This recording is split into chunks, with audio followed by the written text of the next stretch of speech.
Hello, welcome to another episode of Becoming a Shoemaker from the Comfort of Your Home. In this episode, you will learn shoemaking materials for beginners. So keep watching and ensure to subscribe to my channel for more videos. And the first material we're going to be taking on is the mako, foreign mako.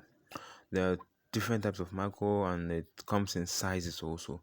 Like the one you see here is the light size of mako 2, while this other one is mako 4.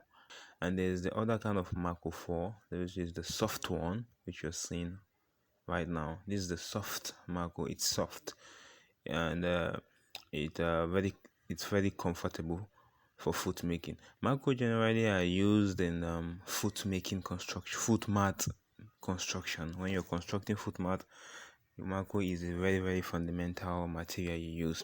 Next is our sole. This sole is called the Kano mako, and the Kano mako sole is used for soles in making slippers and sandals. So as you can see, it's very hard and it's thick. And the next kind of sole also is the Nora sole. The Nora sole is also another kind of sole that is used by shoemaker. It's not very thick, but it's very hard and it's tough also. Now next is the fiber board. The fiber board is also used in foot mat construction. It's used together with the mako to construct foot mat for sure. It can also be used to make belt. This fiber board, you can use it to make belt also and bags. Now next are leathers. As you can see, there are different kinds of different colors of leathers, and they come in different appearances also and different finishing. So you can see we have different colors of leather here, as you can see. And there's also the hides and skin, which is also another kind of leather, but this is just a normal leather, but it's very durable also and it doesn't peel. It's called the fiance leather. Now next is our gum. I basically use two types of gum. There's the chemical gum, which you're seeing now, very transparent, and there's the evostick gum, which is this. It looks yellowish.